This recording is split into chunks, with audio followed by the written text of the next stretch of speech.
Buenas tardes, mi nombre es Vanessa Pérez, soy estudiante de Medicina Veterinaria en la UNEYES. En esta ocasión vamos a hablar acerca de la farmacología cardiovascular en la medicina veterinaria. Nuestro grupo está conformado por Jesús Cabrera y mi persona. Como el concepto lo indica, la farmacología del sistema cardiovascular en medicina veterinaria es una rama crucial que se ocupa del estudio de los fármacos que afectan el corazón y los vasos sanguíneos en animales. La farmacología de por sí es un tema bastante extenso, pero cuando nos referimos al sistema cardiovascular, eh, abarca lo que es casi todo el organismo porque influye en cómo afecta a otros sistemas en una patología. Siempre se ve relacionado con los demás sistemas. Ahora, para resumirlo, decidimos trabajar por los tipos de medicamentos que se trabajan en el sistema cardiovascular. Bien, aquí comenzamos con los tipos de medicamentos cardiovasculares. Entre ellos tenemos los inotrópicos positivos. Los medicamentos inotrópicos positivos aumentan la fuerza de contracción del corazón, mejorando el gasto cardíaco. Entre estos medicamentos tenemos la digoxina. La digoxina eh, inhibe la bomba de sodio-potasio, lo que aumenta los niveles intracelulares del calcio en el miocardio, lo que mejora la contractilidad cardíaca. Este tratamiento se usa generalmente para insuficiencia cardíaca congestiva, arritmias supraventriculares, entre otras patologías. Este necesita un monitoreo regular de los niveles en sangre debido a que tiene un estrecho margen terapéutico.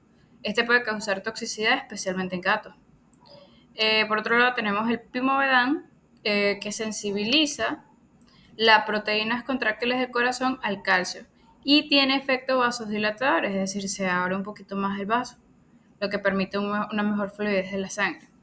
Se usa más que todo en insuficiencia cardíaca congestiva secundaria y en algunos casos se usa en cardiomiopatía dilatada o enfermedad valvular degenerativa en perros. Este medicamento se usa más que la digoxina porque tiene menor riesgo de toxicidad, es bien tolerado y mejora significativamente la calidad de vida de los perros que poseen algún tipo de patología cardíaca. Eh, por otro lado, tenemos la dobutamina. La dobutamina estimula los receptores beta adrenérgicos, aumenta la contractilidad y el gasto cardíaco. Generalmente este se usa en situaciones de emergencia como soporte inotrópico en pacientes con insuficiencia cardíaca aguda o un shock cardiogénico. Eh, es importante administrarlo netamente en un hospital porque puede causar arritmias y es importante tener un monitoreo continuo de este medicamento. Por último tenemos la dopamina. La dopamina a dosis bajas estimula los receptores dopaminérgicos y beta-adrenérgicos, mejorando la contractilidad cardíaca y la perfusión renal. Esto se usa más que todo en insuficiencia cardíaca aguda, especialmente en situaciones donde se necesita un soporte hemodinámico y un aumento del gasto cardíaco. Es similar a la dobutamina, se administra intravenosa y requiere un monitoreo continuo más que todo en un ambiente hospitalario. Además de los inotrópicos positivos, tenemos los diuréticos. Los diuréticos se pueden dividir en diuréticos de asa, ahorradores de potasio, tiacídicos y osmóticos. Los diuréticos de asa tenemos, por ejemplo, la furosemida. Ellos se encargan de inhibir el contrasportador del sodio-potasio. Los diuréticos, vamos a dar también el concepto de los diuréticos, que es importante. Se encargan de eliminar los excesos de fluidos del cuerpo, reduciendo la carga de trabajo del corazón. En el caso del asa, actúa en la porción ascendente gruesa del asa de Henle, por eso se llama los de asa, lo que impide la reabsorción de los iones y aumenta su secreción. El efecto resultante de esto aumenta la secreción del sodio, potasio, cloruro y agua, lo que reduce el volumen de líquido en el cuerpo. Esto generalmente se usa para insuficiencias cardíacas congestivas, edemas pulmonares, periféricos, insuficiencia renal aguda. Ya son enfermedades que se han escuchado antes, ya hemos escuchado en otros temas. Tenemos los diuréticos tiacídicos, por ejemplo la hidroclorotiazida. Este inhibe el cotransportador del sodio cloro. Actúa en el tubo contorneado distal, bloqueando el cotransportador, reduciendo la absorción de sodio cloruro. Es decir, aumenta la excreción de sodio, cloruro y agua, con una moderada pérdida de potasio. Esto generalmente se usa para la hipertensión, edemas asociados con insuficiencia cardíaca leve a moderada. Tenemos los diuréticos ahorradores de potasio. Ejemplo, la espironolactona. Este medicamento antagoniza la aldosterona. La espironolactona bloquea los receptores de aldosterona en el tubo contorneado distal y el túbulo colector, reduciendo la reabsorción del sodio y la excreción del potasio. Es decir, aumenta la excreción de sodio y agua y retiene el potasio. Esto generalmente se usa para insuficiencias cardíacas congestivas o prevención de hipopotasemia. Por último, tenemos los diuréticos osmóticos.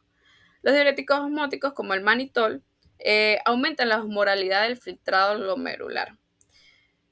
El manitol no se reabsorbe en el túbulo renal, aumentando la osmolaridad del filtro glomerular y reduciendo la reabsorción de agua. Es decir, aumenta la excreción de agua y electrolito. Generalmente se usa para edemas cerebrales, glaucoma agudo, insuficiencia renal aguda, entre otros.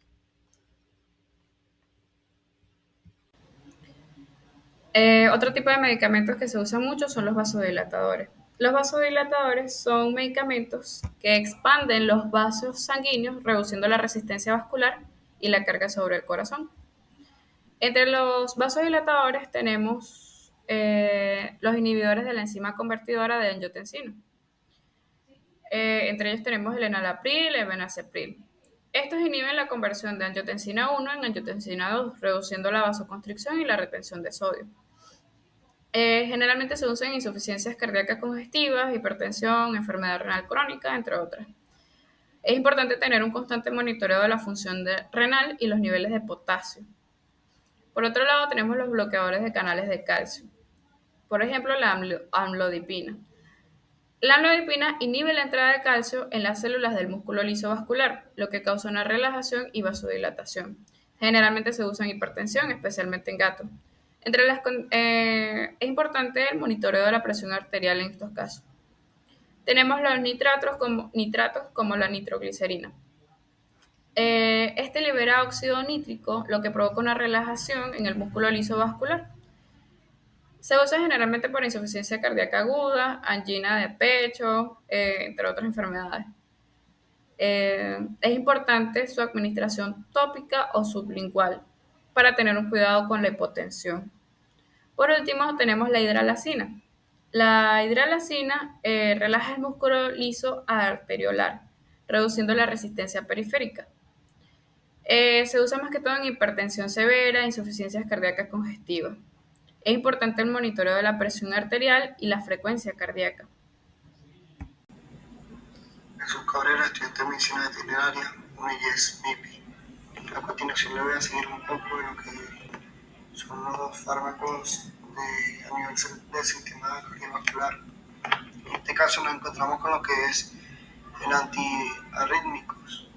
En la clase 1 nos encontramos con los bloqueadores de canales de sodio.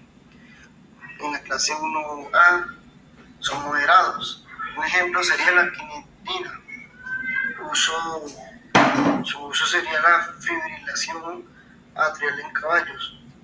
Las consideraciones. Se considera que debe tener un monitoreo de la función cardíaca y posibles efectos proarrítmicos. En la subclase 1B son débiles. Un ejemplo sería la lidocaína.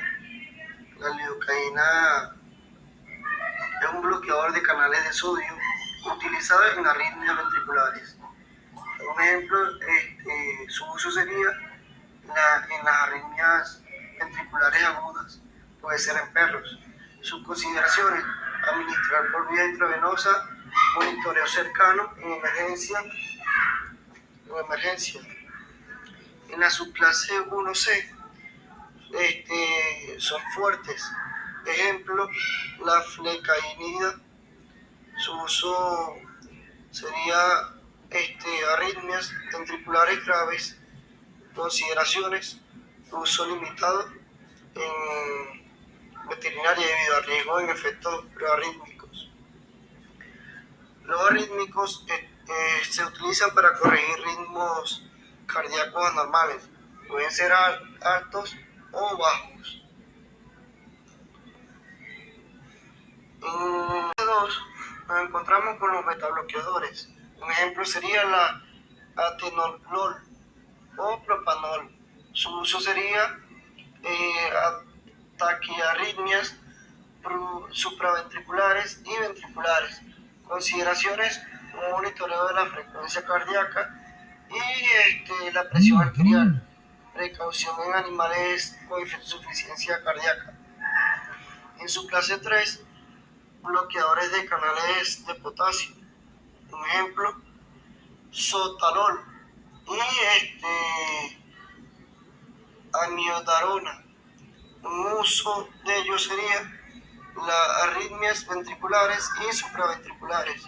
Sus consideraciones son el monitoreo de la función cardíaca y en efectos secundarios como toxicidad hepática y pulmonar. Clase 4 son bloqueadores de canales de calcio. Ejemplo, la diltiazem. La dialtazem, su uso sería las taquiarritmias supraventriculares y fibrilación atrial. Como ya dije, sus consideraciones de estos antiarrítmicos sería monitorear electrocardiogramas para evaluar la eficacia y la seguridad del tratamiento y ajustar dosis en función de la respuesta clínica. En los anticoagulantes y antiagregantes encontramos como la heparina, una MEC. Un mecanismo de acción de esta sería la potencia de la acción antitrombina 3 y inhibiendo la formación de trombina y otros factores de coagulación. Inhibidores directos del fármaco XA. Ejemplo sería la rivaroxaban. Mecanismo de acción: inhibe directamente el factor XA, impidiendo la formación de trombina. Y también nos encontramos con los antagonistas de la vitamina K, que un ejemplo sería la warfarina. Un mecanismo de acción, su mecanismo de acción que se encarga de inhibir la síntesis de los factores de coagulación, dependiendo la vitamina K. Esta vitamina se encarga como de hacer que la sangre se ponga más líquida cuando hay métodos de coagulación en ellas, ayudando en su circulación. Un ácido, también encontramos con el ácido acetilsalicílico, que es la aspirina. Un mecanismo de acción es inhibir irreversiblemente la ciclosinasa 1, reduciendo la síntesis de trombosano A2, un promotor de la agregación plaquetaria. También nos encontramos con lo que es la clopidogrel. El mecanismo de acción de esta es inhibir el receptor de ADP de las plaquetas, pues, proveniendo de su activación. Estos anticoagulantes y agregantes provienen la formación de coágulos sanguíneos cruciales en condiciones donde existen riesgos de tromboembolismo. Sus consideraciones son vigilar signos de sangrados, ajustar dosis y monitorizar el tiempo de coagulación. el manejo de los farmacológicos de la enfermedad cardiovascular en animales requiere una comprensión profunda en la fisiología cardiovascular y la farmacología específica. En la veterinaria deben evaluar cuidadosamente cada